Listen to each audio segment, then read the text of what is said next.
Bam. This is Rob Neyer, and you are watching the Break It Down Show. Yeah, I'm having a good time. I love it. 2025 is here.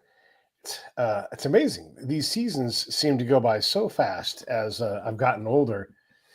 That's and right. baseball has, in so many ways, stayed so similar and yet changed so much. What are your thoughts? How many hours do we have? No, my God, all of them. Well, I would say this about that. Prior to the last 5, or I don't know how far back I should go. I could go because time does get compressed when you age, and especially if you have offspring. Yeah.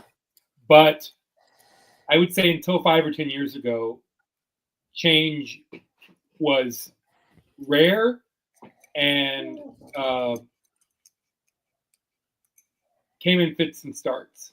Usually baseball would respond to obvious crises before it changed on purpose. Now, obviously things happened that the people who run the game couldn't control.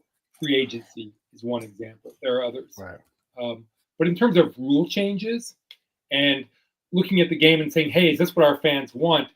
That really rarely happened until relatively recently. And now, as you know, it seems like every year there's something new. Either it's happening or it's being experimented with. And Right. I don't remember. I apologize if you read my book, which came out quite a long time ago now, 7 years. We probably did a podcast about it. Powerball? That's right. Yeah, Powerball. Yeah. Bought it too. Oh, that's sweet of you. Came out in the fall of 2018, so 6.5 years ago. What I argued in that book was that baseball needed to be more responsive to what the fans want and to do more experimenting. And that has happened.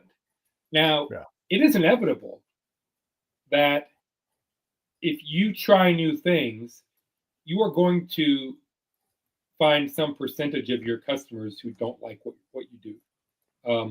I don't care who the customer is, especially if they're passionate or you know if they really pay attention. You try 10 things, your chances of getting all 10 right with that one customer is basically zero, right? Right. Unless they are just unless they have a fetish for change, which I don't. And there are some things that baseball has done or has talked about doing in the last few years that I would rather they didn't do. But overall, the openness, I think, is a positive development for most fans and for the future health of the game. Yeah, there's some things that I wish they wouldn't change. I'm not a big fan of automated balls and strikes. You know, we're getting further and further away from humans in the game. Right. But I also understand like the desire to hey, how do we clean this up? How do we rotate umpires who aren't meeting the standard, that kind of thing. But then I saw it put into action and it wasn't that bad because it was almost instantaneous. Right. And so that's my beef. Right? What they're very limited. Yeah. I believe you're limited to 2 misses per team per game. So you have to be judicious. And I don't know if you want to talk about this specific thing right now, but one of the ways that you can increase your experimentation success is by keeping good notes. Or what is the data? And they've extensively studied what happens in AAA baseball, which is the style is basic. It's almost exactly the same as the majors, right? And what they found is that teams use it judiciously. They use it typically in the 9th inning when it's critical. They use it on full counts when it changes the plate appearance, right? And the trick is limiting it, obviously. And what would happen if you could appeal every pitch, or if you couldn't appeal every pitch, it would take too long, right? We might get to a place someday where there's no appeals because there's no umpire judgment involved. It's just the machine. But we're not there yet. And from what I understand, nobody inside baseball wants to be there yet. That doesn't mean we won't be there in 5 years or 10. Probably will as the technology improves. That's probably inevitable. But right now, what is the best thing that's available? And it probably is a limited ABS system, which they used in spring training this year. And I think will I'll be very surprised if we don't see it during the regular season next year. Yeah, and like I said, it was pretty seamless. Some of the things that I wonder about, and MLB's bad at communicating these things, but the strike zone is 3-dimensional, but it doesn't appear to be with this automated balls and strikes thing. So if you nip the back corner of the strike zone, you should be able to see that. Maybe it can, but I don't believe that it can. Do you know the answer to that? Is it 2-dimensional, 3-dimensional, the strike zone? Well, the rulebook strike zone is absolutely 3-dimensional. The effective strike zone is not. That pitch you're talking about, which we all probably shouldn't say we all, you and I and probably most of our like-minded souls think that if you throw a pitch and it crosses the plate in that whatever you call a 3-dimensional rectangle, it should be a strike. The pitcher did, hey, I'm the pitcher. I just did my job. You told me to throw it over that thing, and I just threw it over that thing. Well, yes. But the reality is that umpires miss those pitches all the time because it's almost impossible for them to see it, right? Yeah. Remember the black, people are painting the black, right? There's a black outline around the plate. Well, good luck seeing that as an umpire when the splinker is coming in at 92 miles an hour, right? Yeah. The umpires are incredibly talented. They really are. I mean, you literally have some games where the umpire, according to the system that has been used in the past, missed 0 pitches in a game. That's happened, or 1 or 2, and then sometimes it's 12 or 15. Part of that is luck, right? The more close pitches you have, the more likely you are to miss some of them, and you're going to have more close pitches in some games than others. Part of it is obviously skill because there are some umpires who routinely rate up here in the mid 90s and some are in the low 90s. But the effective strike zone is not really 3-dimensional. It really is, for the most part, 2-dimensional because nobody, the pitchers, the catchers, the umpires, have the ability to see that 3-dimensional space in that lively split second. So I think what we're seeing now is essentially a machine that's calling a 2-dimensional strike zone. There's been lots of studies done about this, and lots of scientists have weighed in. I don't understand the technicalities, but it seems to be essentially a two-dimensional strike zone. That doesn't mean that future equipment can't measure it in 3D. But what you're going to see, what we're already seeing, is they're not going to define the strike zone the way it is in the rule book. They're going to define the strike zone to create the game they want to create. Which there's an argument to be made for that, but it is difficult to sort of square with. But But you gave me this book. It's called the rule book, and it has this diagram. Why are you not using that? Well, because we don't want to. Right. Yeah. You can't know what it is. That's IP for the company that we've contracted with.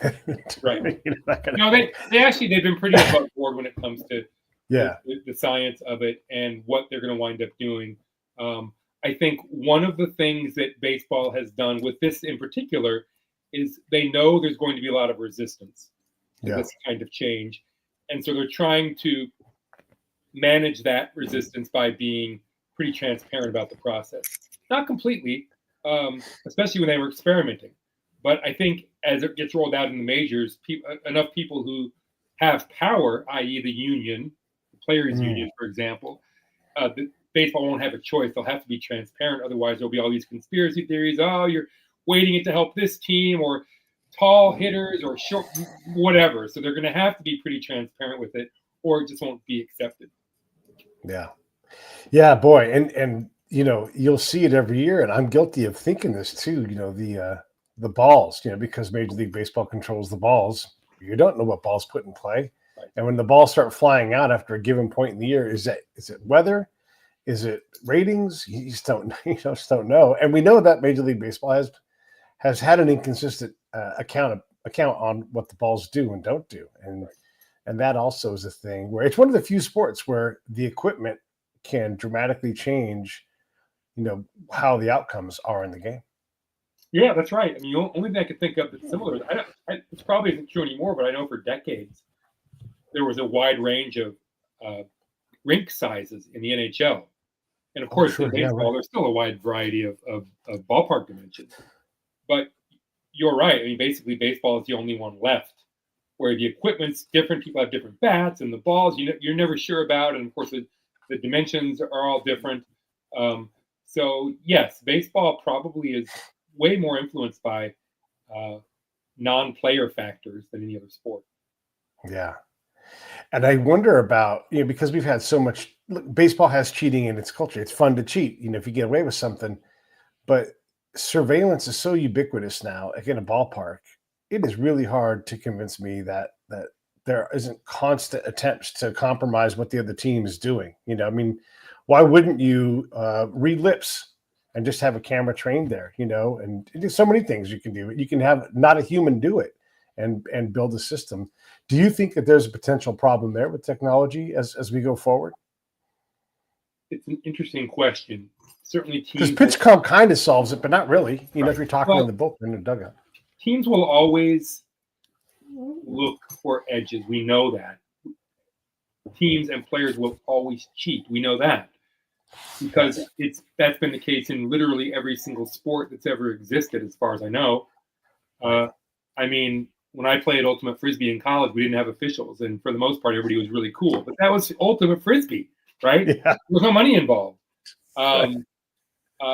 Golf, there's this code of ethics, but I think people pretty much stick to it for the most part in professional golf because there are cameras trained on every single thing they do. We know people cheat all the time when they're playing their local club. I don't know what the percentage is, but I know people do it. Yeah. And that's not for any money. So I think when you get to this level, everybody's going to look for an edge. Yeah. I also think that just as I think has been the case with PEDs in the major leagues, I think that the penalties that have been established for electronic cheating in the major leagues are so severe that it's going to discourage or dissuade almost everyone from actually doing it. Right. Because the punishment that the Astros received, people say, oh, I don't think, well, they had a huge fine and not so much draft picks. That's really tough. Now, did they thrive afterward anyway? Yes, they did. But one would assume that the penalty the next time would be even more severe. More draft picks, more millions of dollars. So, and also, you would have to ask the players themselves, but I would be willing to bet that if you ask those guys in 10, 20 years who are on that team, they would say the grief that we have received when we play baseball over the last, for the rest of our careers was not worth it. And I think that everyone else has sort of looked at those guys and, wow, I don't want to be him. I don't want to be Alex Bregman getting booed every single place I play for the next 8, 10, 12 years. So certainly it wasn't the last of cheating that we'll ever see. I think that baseball handled it well enough that it's not going to happen often or soon. That's just a theory. Yeah, it's interesting. Yeah, and obviously baseball has eras. We're about to probably have an expansion era at some point again, and that will change everything and how it all works. The era we're in now, what would you call it? Like, what defines this era? Ooh, that's a good question. Wow, that would be a great blog post if I were still blogging. But I do write on Substack sometimes. That's not very often, not as often as I should. I do write on Substack occasionally. That would be a great article, and it's quite possible that someone's already written it. Let's brainstorm a little bit because I don't have any great ideas yet. What do you think? I mean, if I'm going to be cynical, I'm going to call it the Tommy John era, because I don't know, it's so hard to pick one thing. Like when we call it the PED era, I think that's completely unfair because there was a confluence of all these different influences. Wait, are you saying it's fair to call it that now or the previous era? No, okay, yeah. So I'm saying the previous era that we call the steroid era. I think that's an unfair characterization because a lot of things came to fruition during that time. It might be unfair, but I think we're stuck with it, right? Right. Yeah, fair enough.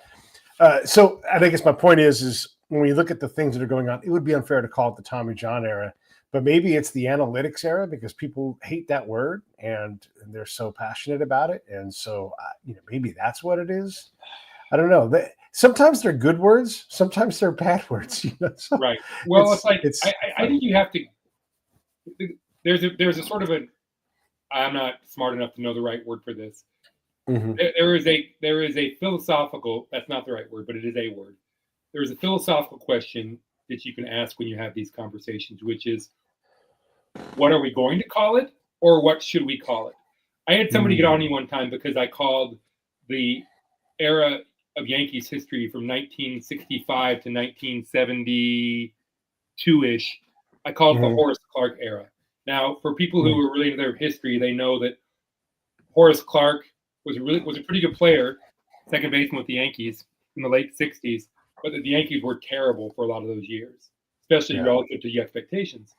And when I wrote that at one point, because a long time ago, I went through and I gave a name to every era in Yankees history.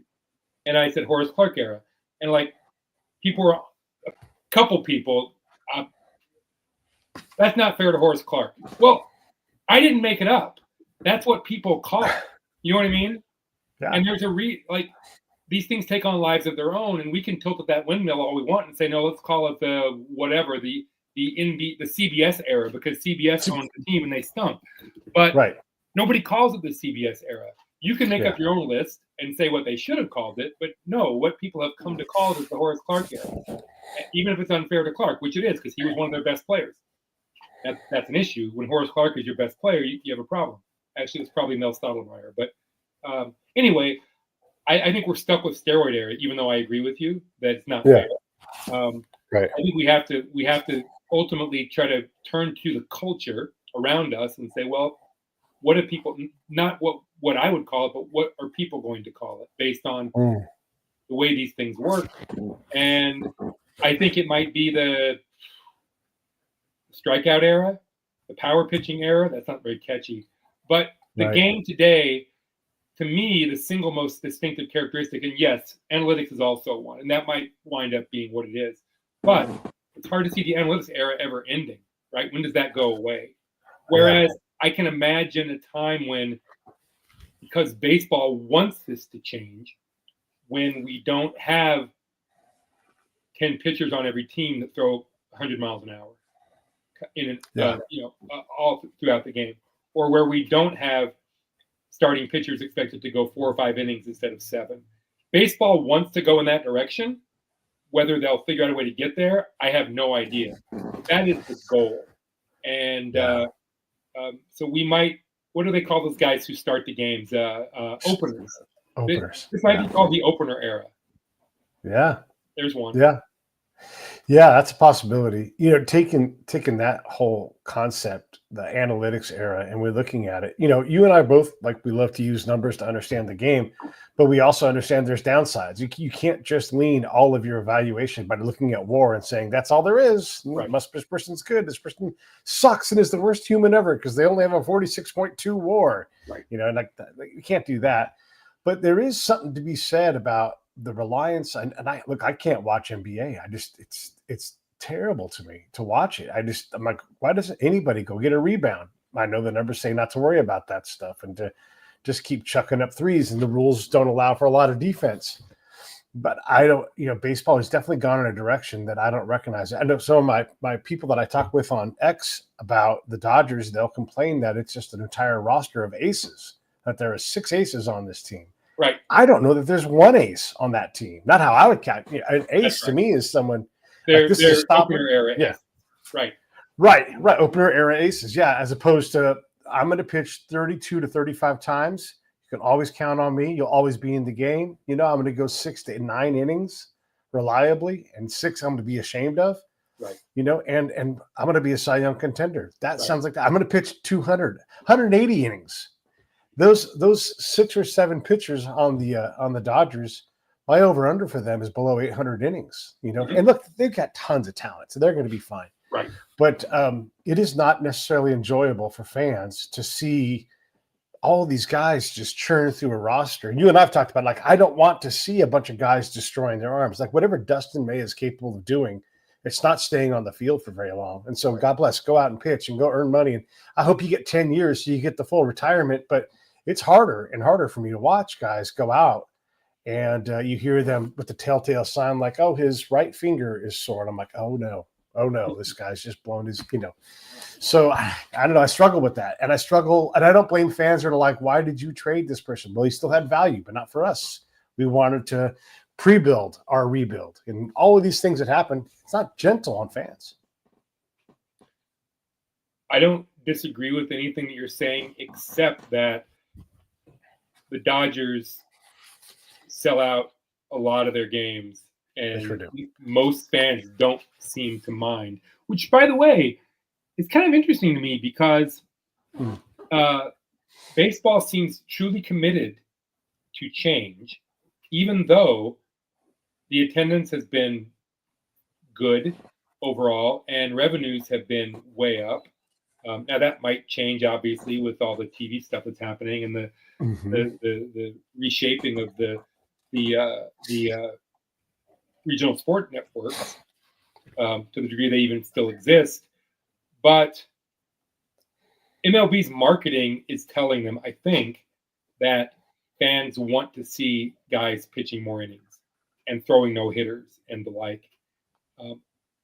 Even if the fans are still showing up at the ballparks, which for the most part they are, and if they're still watching on TV, which for the most part they are, ratings tend to be pretty good for local games. I guess they must have some marketing that's telling them it could be even better if we did this, if we had more guys throwing more innings, more aces. So, and I agree that would be better. I would enjoy it more. You would enjoy it more. For sure. And I guess their marketing or their polling is telling them the same thing. And so I sort of admire them for being public about this, because they could just say, hey, why should we change anything? Look at Dodger Stadium last night. There were 45,000 people there. What are we doing wrong? Right. So I think that to some degree, baseball is still run by, for lack of a better word, purists who do sort of miss the old days a little bit, which makes sense because they're all old men for the most part, right? Sure. And a lot of the team owners, for example, grew up in the 1950s and 60s and 70s, and they want to see the baseball they grew up with, just like I sort of do. Not completely, but sort of. Yeah. I want to see Dwight Gooden again, a guy like that, out there for 9 innings.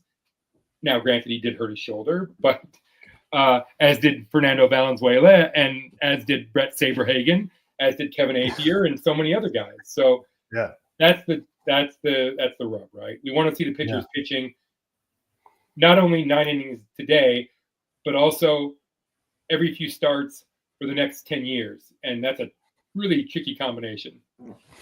Yeah, and I was trying to think of a good carrot you could build into the system, to encourage, a starter to have something. And it's almost has to be financial, and maybe there's a pool of money or something that goes in, and then the teams that do more of that, or have healthier staffs or whatever. And I don't like to use the stick because that's just too easy. You can always find a good stick to hit somebody with. I don't know that it fixes the problem.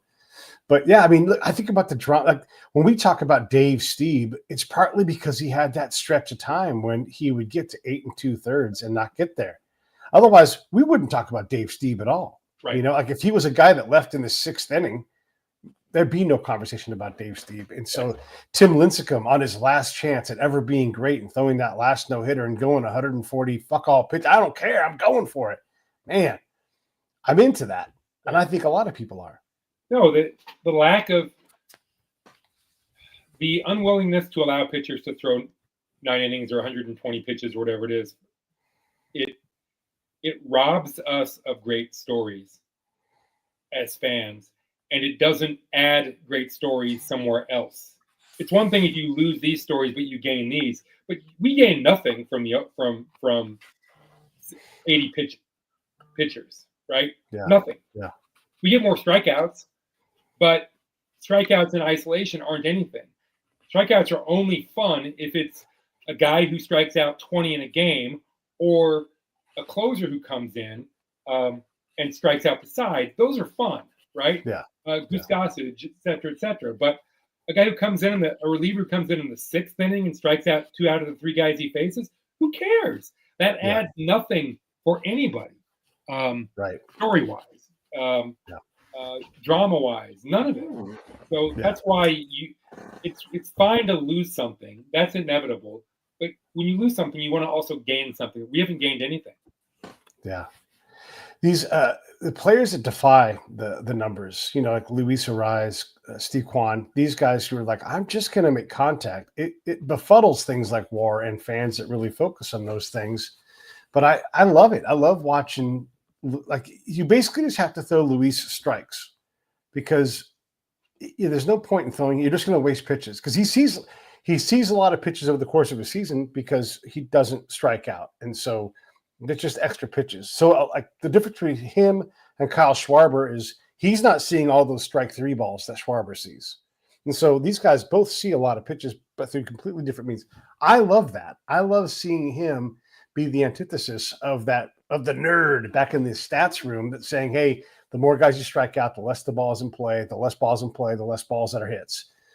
I love Ariz and those guys that do that. Is it something, I think we've probably talked about this in the past, is that a skill that could be developed, or are there just a couple of those freaks every now and then that have such great hand-eye coordination that they last long enough to have a good career?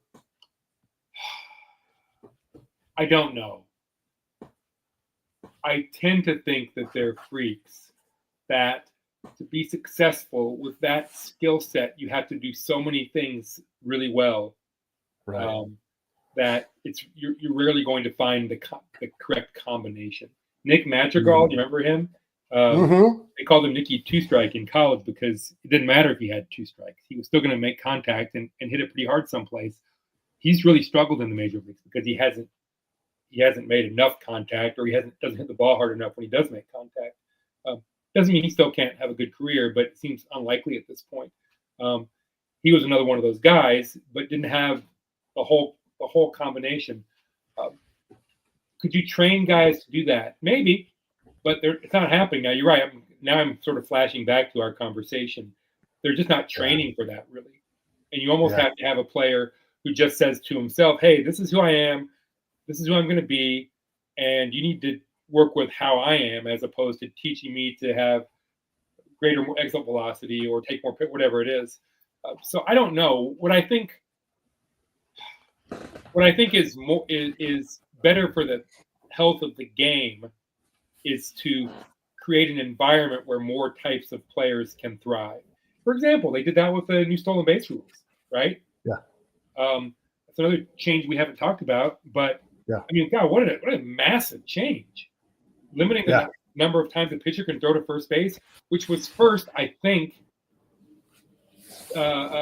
suggested in a book by Bill James back in the mid-'80s. Almost 40 years later, they did it. 40 years. Wow. It seemed crazy when I remember reading that essay by Bill in one of his early baseball abstracts. It would have been 83 or 84. No, 84, 85 probably. Those were the first two that I had.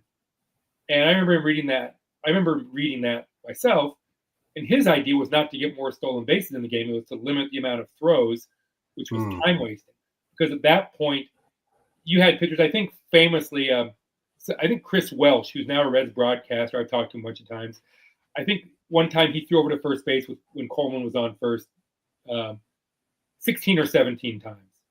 And then the last time he either picked him off or Coleman stole second base anyway. I can't remember which. But Chris Welch tells the story really well. But Bill was like, this is a waste of our time as fans. We shouldn't have to watch a pitcher throw over there 12 times. Because at that point, as you probably remember, Coleman and Tim Raines and Ricky Henderson, those three in particular, were driving pitchers crazy. They were almost impossible to stop. And it seemed unfair to some degree. So pitchers would just throw over and over and over, because it turned out the more times you threw over, the better the chance you had of him not stealing, either just not going or tiring himself out or getting thrown out at second.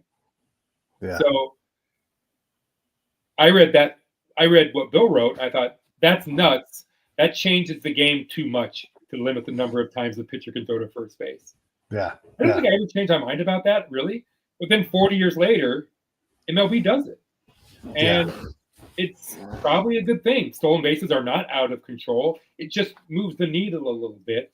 It allows a few players to have a slightly better chance of being valuable enough where they can play.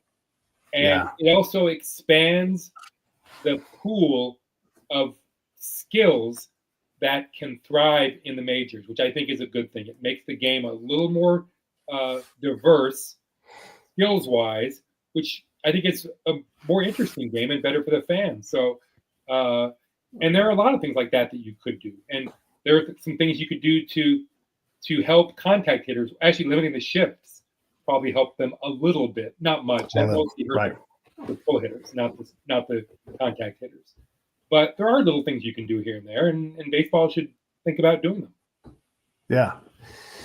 Yeah, there's a lot in there with the conversation. Yeah, I loved, as a kid growing up, watching Vince Coleman, and I'm positive we've talked about this, but the excitement of seeing, oh my gosh, Vince Coleman has 2 feet on the turf. He's totally out of the sliding box.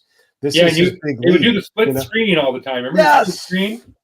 Yeah. Oh, it was so exciting. In the national games, they would always have the split screen for Coleman. And you could, it was really a fun way to watch it. It was one of the few things I thought was better about watching baseball on TV than being in the ballpark in that era, was that getting to see that split screen in real time. It was really fun. Yeah. I would love to see some another guy like that. Oh my guy was Willie Wilson, who was unstoppable for a few years. Willie Wilson was great. He was so great that when he was on Battle of the Stars or whatever, it wasn't called the Network Stars because it was baseball. It was Battle of Superstars. And he was the first guy. It's like, I don't need that stupid rope for your 12-foot wall. Straight up it. But that kind of stuff that they don't do anymore, it really, it made it, when you were a kid, it made it special. Like, I have to stay in and watch this show. It's on ABC or whatever it's going to be, because Willie Wilson's going to be on there. And I'm going to see George Brett in the sand pit doing tug of war, and oh my God, it's just, I remember all of it. And those are things that, look, there's other ways to do it. Got social media and that kind of thing.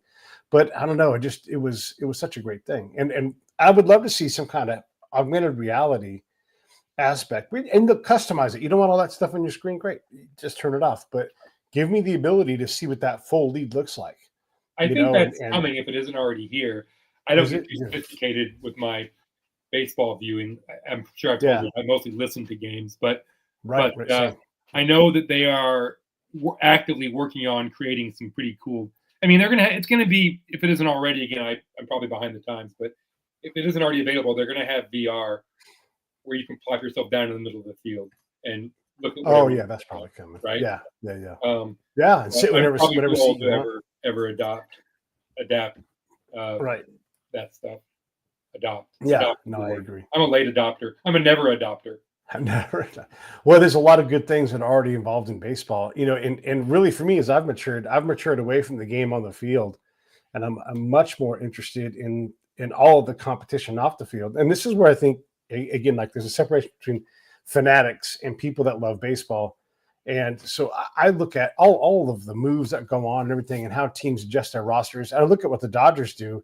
When everybody complains about them spending a lot of money, yes, this season they've spent a lot of money. Last season they spent a lot of money, but they've been spending a lot of money off the field for years. Right. And they are trouncing teams. Right. In all of the fact that Billy Gasparino hasn't been pulled away by some team to run their whole organization is amazing to me. And the Dodgers can put this well of people together and they want to stay. Says a lot about how they're running their team. And so when you talk about packing the park, packing the front office with incredible talent, and they just don't skip a beat. They don't miss a single opportunity. They'll bring a guy up and bring him on the roster for one day to have him do one thing. It's all by design. It's amazing to watch them run their organization. Yeah, a few years ago, baseball had to implement a new rule to prevent the Dodgers from shuttling relief pitchers up and down every single day. Remember that? But you're absolutely right about their front office. And they were the first to, I think, really internalize what was I always thought was pretty obvious, and then it was quantified by, I believe it was Russell Carlton, who's done a million great studies over the years.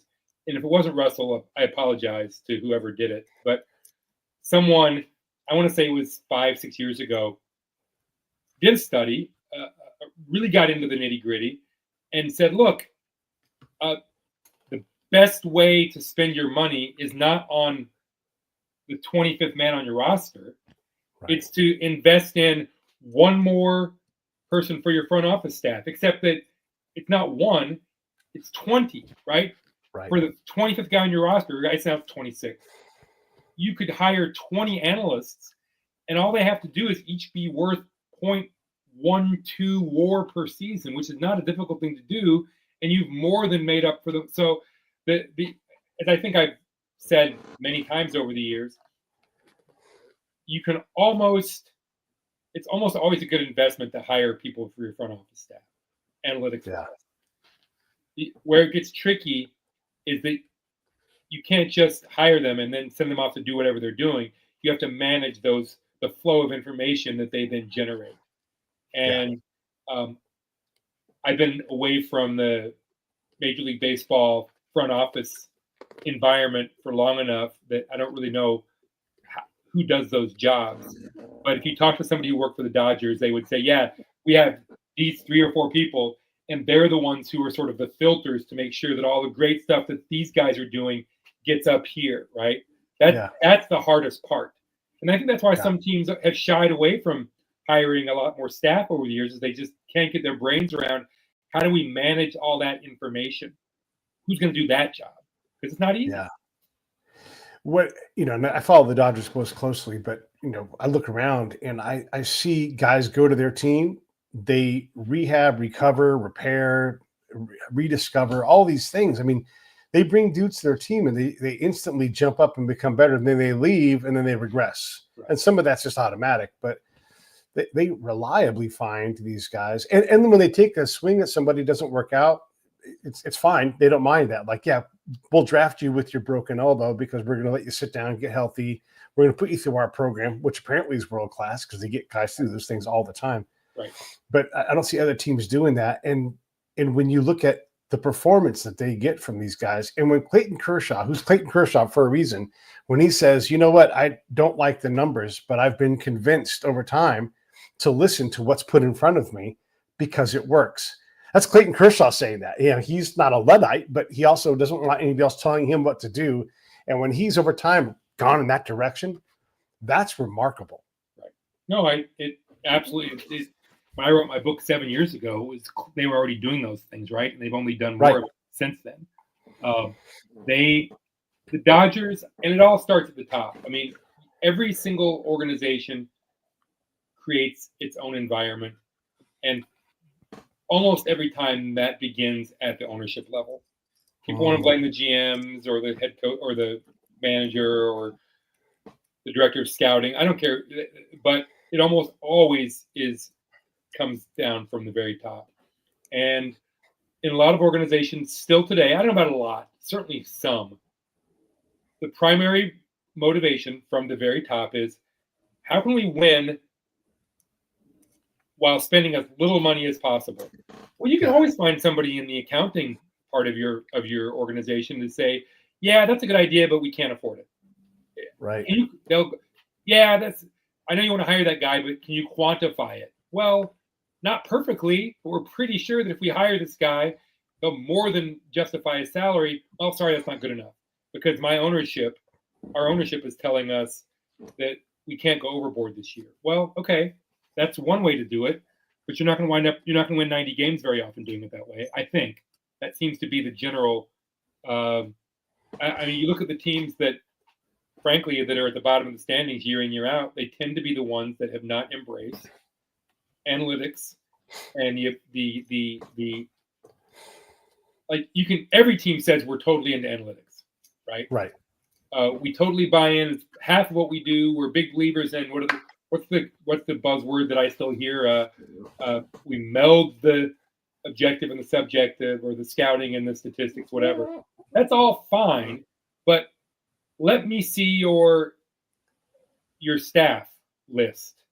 And if you only have 5 people on your staff, I don't think you can compete with the Dodgers and the Red Sox and the Yankees of the world. I just don't think you can. And when you look at the standings, the answer is usually you're not. Yeah. Well, and if you go around the league and look at Dodger prospects, whether they were brought into the system or left the system before they fully developed, there's a lot of them. But there are not a lot of other franchise. I don't know that if any other franchise has them matched on that, where they spend time I'll just say the Yankees, they haven't developed a lot of talent reliably, especially not a surplus, where they're like, hey, we're going to trade these guys off to bring in, young lottery tickets and then convert those lottery tickets. Right. Yep. That trade, when they traded away D. Gordon, back when he was D. Gordon, that trade is remarkable how much talent they got back for that. And they routinely win these. So this is another thing where they identify talent at just the level that. So, yeah, okay, they're spending a bunch of money, but you guys are so far behind on what they've done. If you have those kind of trades are not even really fair when you have the ability to evaluate the talent better than other teams do and the ability to develop the talent better than other teams do, right? If you could just do one or the other, you'd probably have a leg up because you're almost always in the long term going to win the deal if you're trading an established major leaguer who's not a star, which Gordon was. He was a good player, not a star, or young, obviously talented young players who you control for 18 years, if it's 3 of them, right? 18 major league years. But if you have the evaluation piece and the development piece, you're rarely going to lose those. Yeah. Who do you think is doing a good job who's not the Dodgers, who's built an organization that's fairly resistant to any kind of degradation for any length of time? Well, the Braves clearly have been doing a great job for a number of years now. They're probably the only ones that I would put in that group. Other teams, and the Orioles now, over the last 3 years, I mean, what they've done, the improvement over the course of 3 seasons is, I don't know that it's unprecedented. A few other teams have done it, probably including the Astros, who had some of the same front office people that the Orioles have now, also did it. That's really it. Those are the top tier, and certainly the Phillies have done a good job for a number of years now. Dave Dombrowski probably is going to wind up being considered the greatest ever when it comes to combining the analytical side with the subjective side. And I don't know that tale has been fully written yet, but he's been able to make it work with multiple teams. So you have to give him a ton of credit for sure for how he's run the Phillies and teams before that. But I mean, at this point, I would say the Dodgers and the Braves have been doing it now for 5 or 6 or whatever number of years it is, better than everybody else has been doing it. Yeah. And it is for sure that money creates room for error, but you can spend the most money in the league, like the Mets have often done, and they haven't won a title since the 1980s, so it's not just money. The Angels had huge payrolls for a number of years. Yep. Yeah. Or how about those Death Star style Yankees teams? They didn't really win a World Series. They won one in 2009, but that was kind of after that it all happened. And so those mega contracts, Jason Giambi, he never won a World Series. And so we think about those Yankees as being this Death Star, but the reality is Boston beat them during that time, Right. Other teams. When you invest in huge amounts of money in players past their primes, or just finishing their primes, which they did in a few cases, those are declining markets, has been well established, and teams know that. Everybody knows that now. They understand that. It isn't like it used to be when people would routinely walk around and say, "Yeah, players peak in their early 30s." Nobody says that anymore because the data is so clear that they don't. But teams still do say, "Well, we know he might have peaked already, but he's such a great player. We don't mind overpaying." That's what the Angels said with Albert Pujols. Right. That deal was a disaster for them, at least on the field. Because he had one great year, 2 or 3 good ones, and then was basically league average for whatever it was, 6, 7, 8 years. That was not completely predictable, but it wasn't unpredictable either. Teams I don't think we're going to see many of those. Now the big ones we're seeing are guys who are not even in their prime yet, or who are just entering, locking them. But you're not going to see any more Albert Pujols deals, I don't think. Or Miguel Cabrera, that deal. Those were horrible deals. I think those are a thing of the past.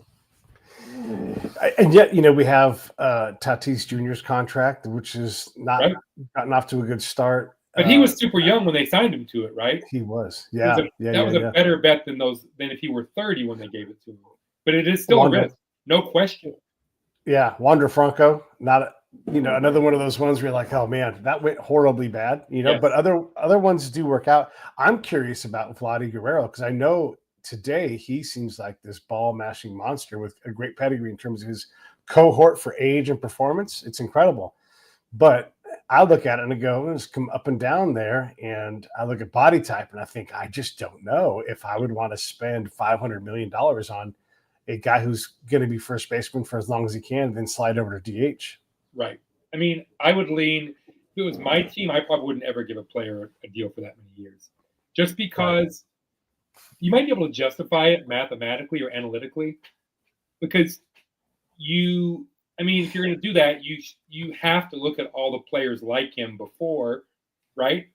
And then what their sort of average, what's the most likely outcome, and you could maybe justify that kind of deal. But I'm also the guy who would probably quit on the fourth round of Who Wants to Be a Millionaire. Like, I just don't like risk personally. So if I owned a team, I would be like, well, yeah, it's probably going to be fine, but if it's not fine, I'm going to be bummed out for the last 6 years of the contract. So I'd rather not make that commitment. Right. But it's not. I don't think it's that difficult to logically justify one of those huge deals for a young player like Guerrero, or Tatis for that matter. With a player like Cabrera or Pujols, it's impossible at this point. No, right. I mean, you may have to buy some back end lack of production, and accept that. Yeah, I'm pretty bullish on Soto just because his numbers are so off the chart. And anytime a 25-year-old becomes a free agent and they have that pedigree, I'm not talking about somebody who's a pitcher who comes up who's fringy. If you're 25 and you're a free agent, look out. I mean, you're going to get an incredible 5 years for the most part. Sometimes it blows up. Or more. The one thing that again, it comes back to looking at the history of these guys, but if they don't have catastrophic injuries, which is rare for hitters in baseball, they're probably going to have a great decade or so into their early to mid 30s. And they're probably pretty good bets. And people aren't stupid who run teams for the most part. They know that $45 million in the year 2034 is not the same as $40 million, leaving aside regular inflation, which is not that big historically in this country. Salary inflation is huge, right? Because the revenues keep coming in. So unless you think the revenues are going to stop increasing, then you know that salaries are going to inflate by 10+% per season. So $50 million, frankly, is not going to seem like a lot of money in 10 years. I've been looking I'm hashtag not a statistician, but I understand stats enough to kind of take some cracks at things. And I've been puzzled by WAR's. I think WAR is a bad measure of longevity and durability. We'd have to talk about these things as different topics, but longevity to me is, can you stay on the field in a starting capacity for a number of years? And then and I haven't figured out what the number is for this, but the further you get away from that 27.5-year-old median, like this is the peak, the harder it is to stay in the league, whether you get in early or you stay on the back end. Every year past that, it's harder and harder, which to me, there's potential for more value there that's missed by WAR. But also, WAR, if you miss 60 games, it's like, hey, 4.3 WAR, no big deal. But that potential WAR that you didn't get because you're a person you can't look at, no knock on anybody. You play hard and get hurt and rest and all that stuff. But when I look at someone like Chase Utley, who not only is short on the longevity side, but also suffers on the durability side, I I can't swallow that his WAR number is as accurate as we want it to be, because WAR doesn't account for those things. And I did a little test on this, and I took similar WAR players and I looked at and then I gauged their durability, and it's all over the place. It's a mess. And so you can't reliably say like what WAR is going to predict in terms of durability, but we believe that it does because it tends to stack up. And look, as you get closer to being a fringy player, it just gets more muddy because these guys can't reliably stay on the field very much in the first place because they don't have the skills. So you have to be up at a certain level of cream for this to really work, as far as I'm able to process it. But I don't know. What do you think about my premise that WAR is a bad measure of durability and longevity? I haven't thought about it enough to have an informed opinion. I think it all with WAR generally. You touched on this a bit ago. It is a tool, and it is good at measuring some things and not measuring others. That doesn't mean there's something wrong with it any more than there's something wrong with runs batted in or ERA or anything else. Of course, there's something wrong. There's something wrong with every single metric that anyone's ever invented. I would say that it's frustrating. It was frustrating to me. It's frustrating to me today to hear people say that WAR is useless or flawed. Right. Because, I mean, look, it is flawed. It's also frustrating for me when I see the most valuable player voting results, and it looks like people just went down the list 1 through 10 based on wins above replacement, which I know that most voters don't do exactly, but it's pretty, in my opinion, it's taken on more importance in that process than it should have. Now, I think it's better than it was before. I think that the results do a better job now of ranking the best players, but I think the best way would be if everybody actually looked at wins above replacement and then said, yes, I understand that he had this, but he contributed in this other way that isn't measured by that, right? Yeah. I'd like to see a little more of that. I just don't really trust the results when they track the statistics that much. Yeah. I also don't like unanimous votes. That bothers me. And it seems like unserious, like you've put things on there. I frankly didn't have Ohtani as the MVP last year. And I know people just instantly throw up their hands and say, oh my gosh, that's unbelievable. But like you and I both know, his stolen bases weren't all that valuable. Here's another thing about stolen bases. This academic papers, medical grade, that talk about the more times a major league player hits the ground in a competitive situation, the higher up their risk for injury goes until it hits a point where inevitable happens. Right. And so if you have this amazing player doing this, yes, he's going to tear his labrum at some point in the season and not be able to play. It happens in the playoffs in this case, and that doesn't mean you don't steal, but Maury Wills would say, I'm so beat up from stealing bases. Ricky Henderson would say, I'm so beat up from stealing bases. Don't do that so not only is there that questionable value of the stolen bases, then you go and you look at the circumstances when he stole and what happened, and it's not nothing, but there's like 6 runs worth of value, No, I agree with all that. I don't. The thing is, I probably would vote. I might have voted for Ohtani last year too, so it's hard for me to say that he shouldn't have been unanimous or somebody shouldn't have voted for him. But I would probably trust the process a little more if Soto had gotten more support. Just as, by the way, I would have trusted the process more if Bobby Witt, a shortstop who had a tremendous season, had gotten more support than he did, as opposed to Aaron Judge. It might well be that Judge and Ohtani were the 2 best guys. I'm not saying they weren't. I'm just not sure they were because I'm not sure. I'm not sure how sure all the voters should have been. If that makes sense. Yeah.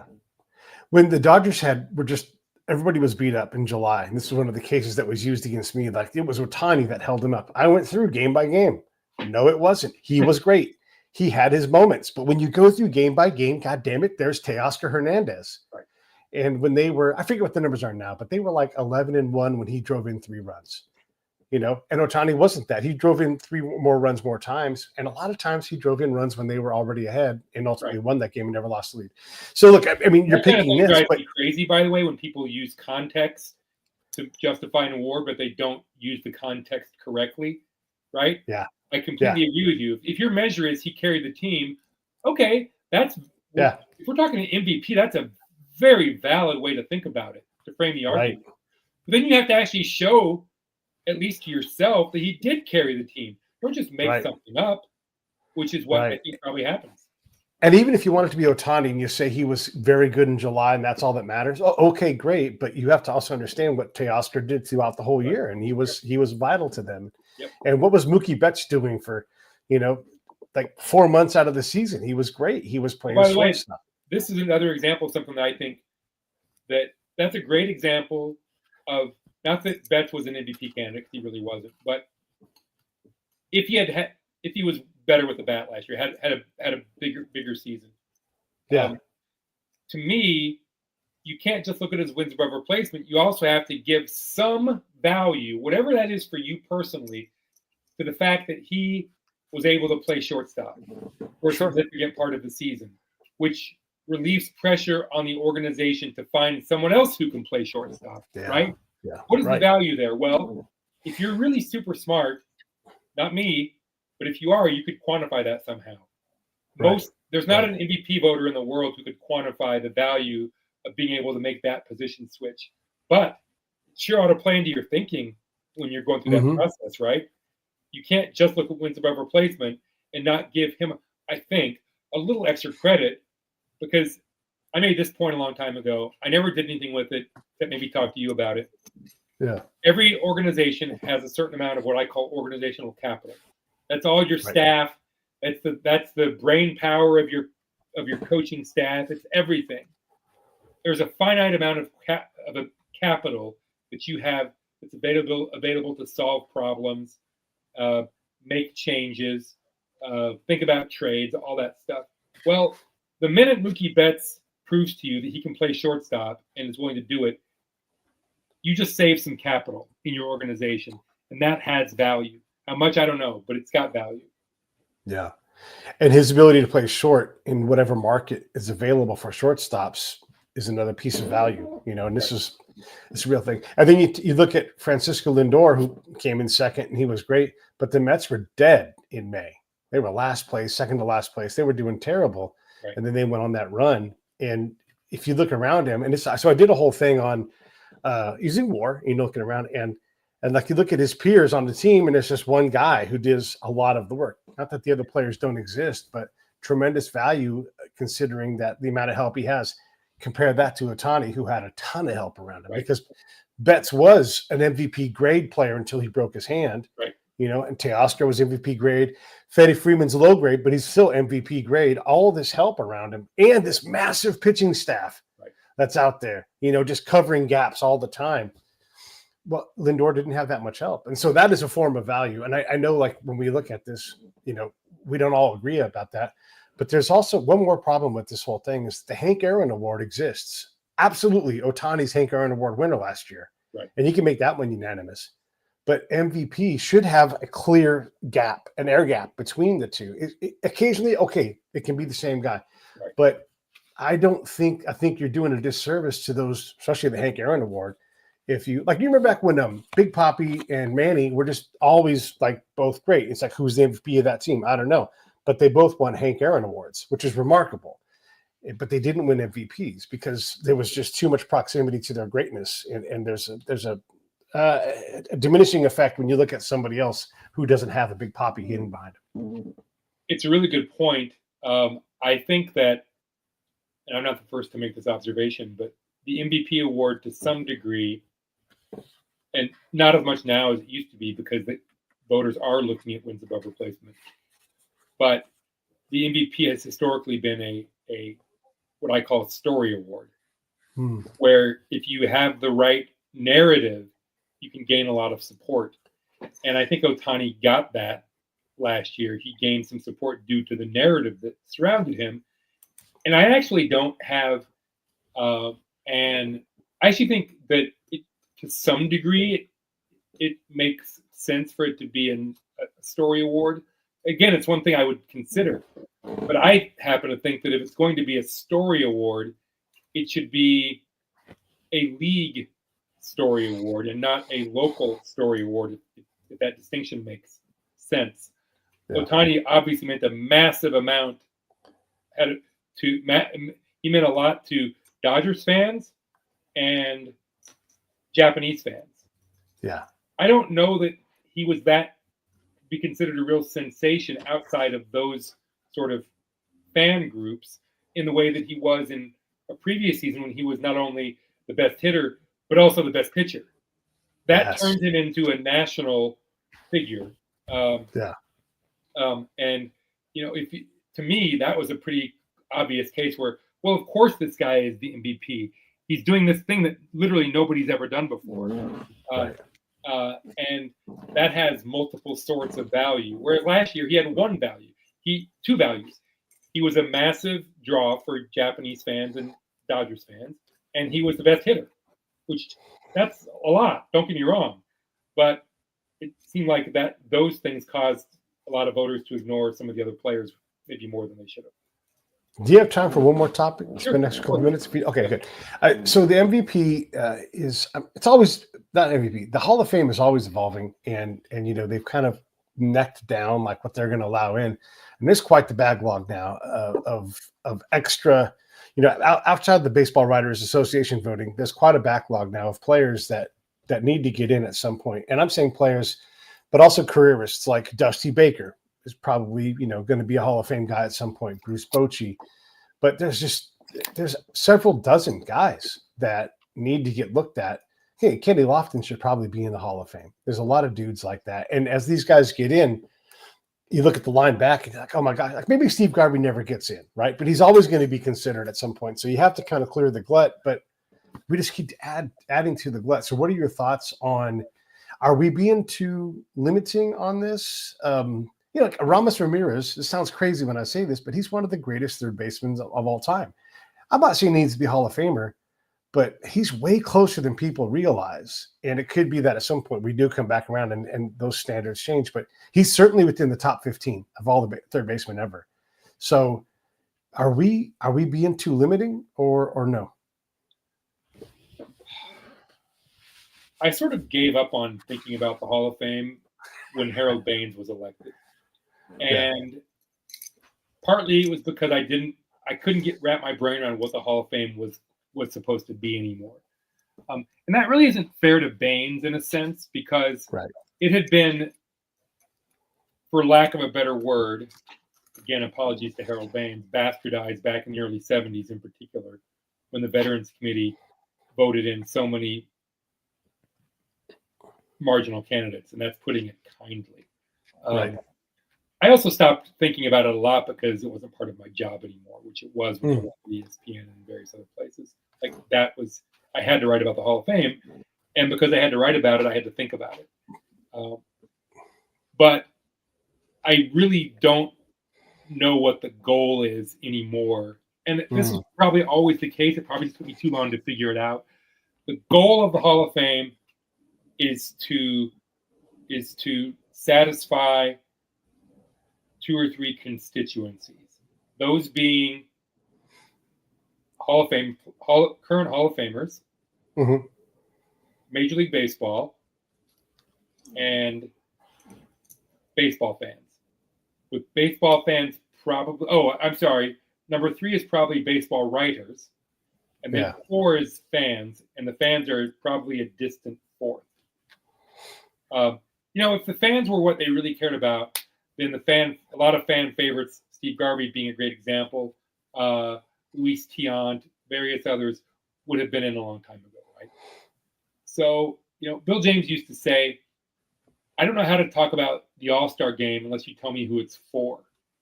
And the same thing with the Hall of Fame. You have to figure out who it's for. Because the Hall of Fame has changed their voting processes and their election processes many times over the decades, many, many times. Now, why would they change it? Well, they changed it because somebody was pressuring them to change it, right? They don't. Hall of Fame is a bureaucracy, it's an institution. Those sorts of places don't change because they want to do the right thing. They change because someone is pressuring them to change. So That's the true definition of bureaucracy too. Like if you get etymological, it's truly what that means. Of course. Not just bureaucracies, but every large corporation is a bureaucracy in a sense too, which ultimately exists only to perpetuate itself and to please their customers or their constituencies. It's true of the government. It's true of any large company. It's true of Kaiser Permanente. That doesn't mean all these people and these things can't do good work or create good things.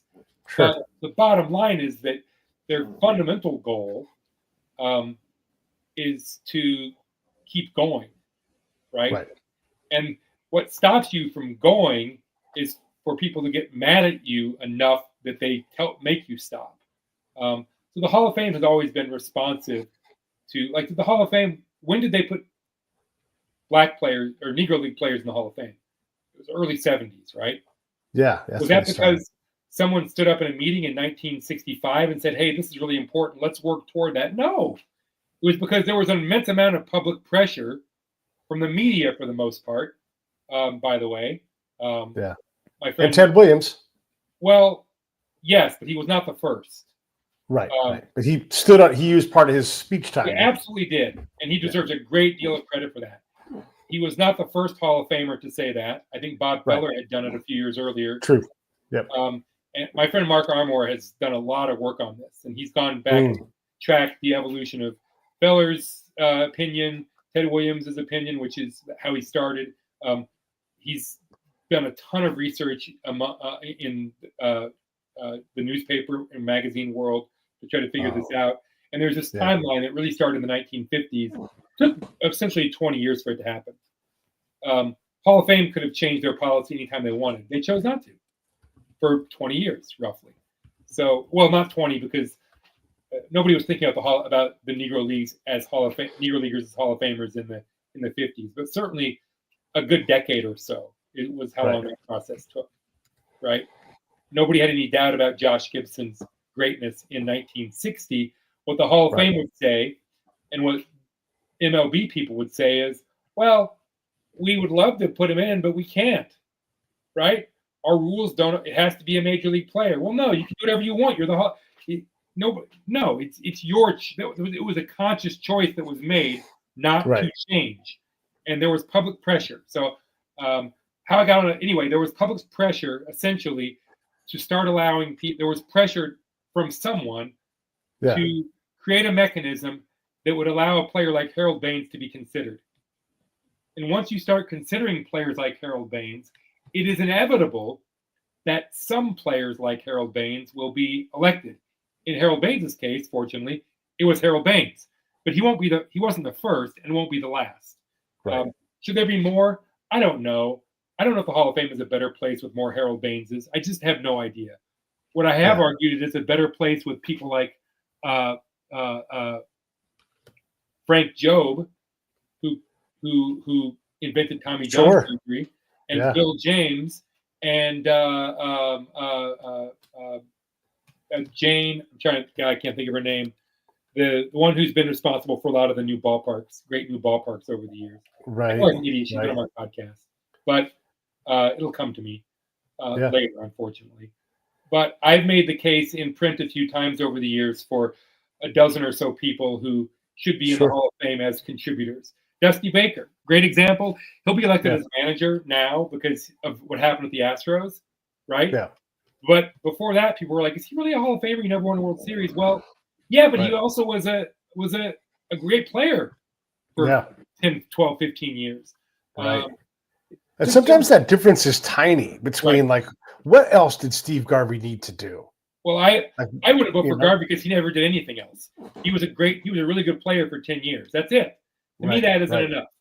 Garvey doesn't. No, fair, right? But the distance is not very far. So what's the difference between Chase Utley and Steve Garvey? Right. You know, they both have these times, and then the rest of the time they were regular. Utley was a better player at his best than Garvey was, in my opinion. That's probably true. Yeah. Right. So I would make a distinction. It is not a large gap. I agree with you there. Yeah. The players I would make a case for are the Steve Garveys of the world who also did this other thing. Right. Or a successful general manager, or a successful manager, or a great scout. There are lots of guys like that out there. You know what I mean? So I wish there was a place for. I wish there was a place for people as pioneers or contributors or whatever it is. Frankly, you know what? You know who got in that way and nobody else has in it forever is uh,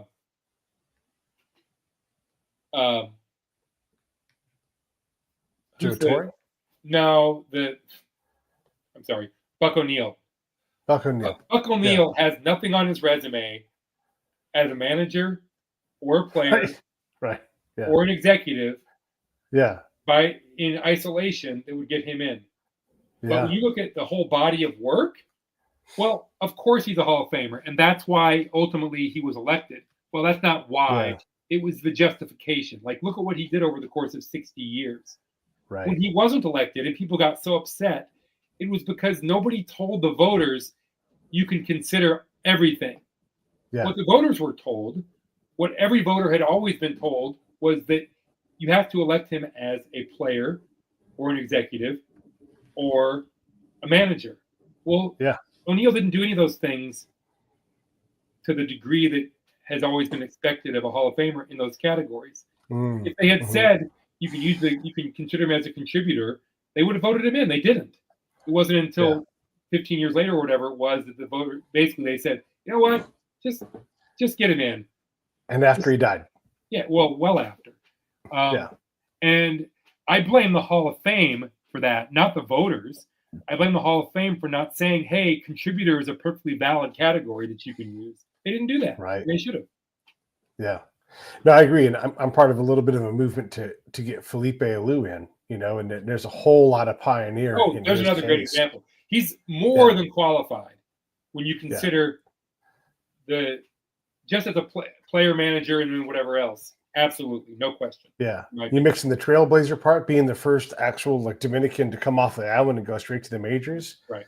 And the work he did, getting just his rubbing Pedro's back and saying you're great, and Pedro believing it, like that right there is those moments only come to certain people, where they take a person and launch them forward. I'll go back to what Bill James said a long time ago when he was in I think it was his book about I don't know what book it was, or it was even about. What he said was, when you're considering someone's qualifications or their value, this has always stuck with me for all these years. Everything counts. Everything counts. Everything should count. And not counting something that's valuable, whether it's an MVP discussion or a Hall of Fame discussion, if you're not counting something that you think has value, you're doing it wrong. Yeah. And if you're not going out and looking for those things that have value, then you're limited in your imagination. Yeah, and some of that value is negative. Oh, absolutely. No question. I mean, if you play 150 games once in your career and put together a nice career, like Ohtani will never match Babe Ruth's greatness in terms of career size. He won't ever pitch as much. He won't ever hit as much. But my gosh, in this age right now, who else could even possibly think about approaching that, But when you say these things and you go like, he's on his third elbow, he's on his second shoulder, he's not going to be at his peak for much longer. He's going to be brilliant. I'm excited to watch all of it. You could say all these things and be super stoked, but he's never going to throw more innings than Babe Ruth. He won't, do these things because we can't do all of the things. And he has not been the most resilient player, right? Not a knock. It's just he's doing big things that take a lot out of his body. So we have to accept that. But it's often like you're making the person a bad person by saying they didn't have this capability. That often denotes, like if you're very durable, there's a strong correlation towards the Hall of Fame. You've got to last a certain amount of time. You got to play a certain number of games. But if you get above 2,000 games, the percentage of Hall of Famers, it just goes way up because you were good enough to stay there that long. That's that resistance to the mean when you get out there at age 42, 43 years old. Are you a great player at 43? Most of them aren't. But just existing on the field when there are people who are 27, like that's already that's a mark of greatness. So I'll shut up about that. But that's kind of the thought process that I use when I count everything. What else is there? Right. Yeah.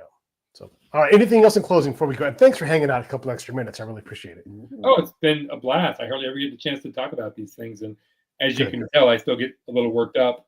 It's a sort of a vestige of my previous life. Yeah. For those who if anybody's interested, my current life, for the most part, professionally, is with this outfit, the West Coast League, right, which is a collegiate summer baseball league.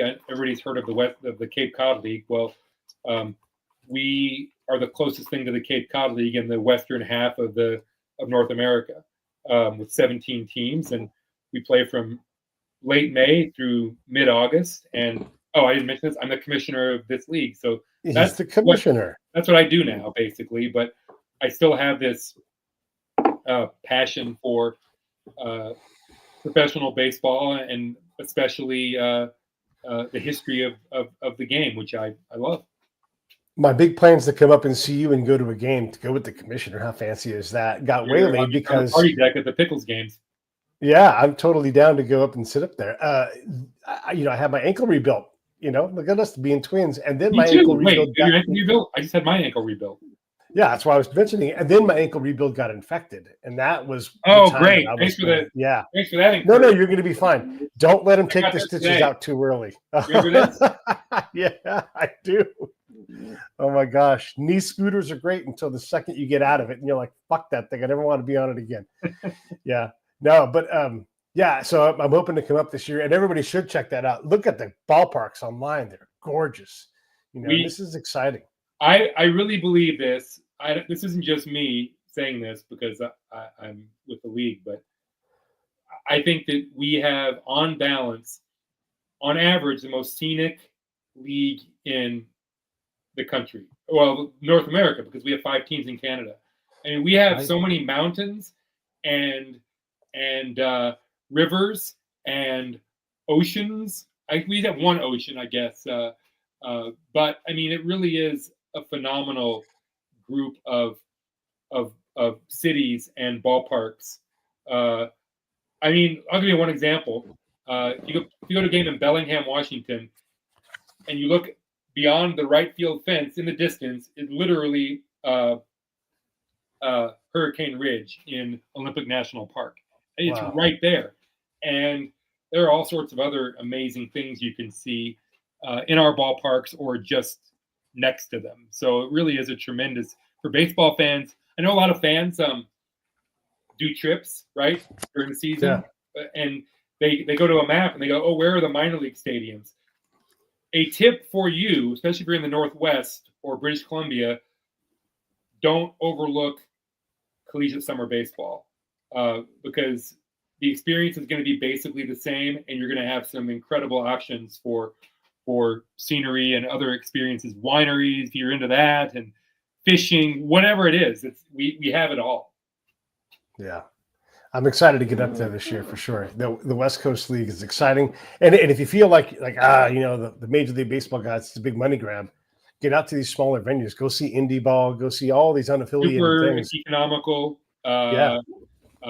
It really is. I mean, I would personally rather go to a game at this level, my level, than I would a Major League game, just because, frankly, it's way cheaper and it's way easier to park and all those good things. Not that I don't enjoy Major League games, because I'll go to 4, 5, and 6 this season, most likely. But at my age and having been to basically all the Major League stadiums, not quite all, but almost all of them, I have more just pure fun going to a West Coast League game or a Northwest League game than I do at a Major League game.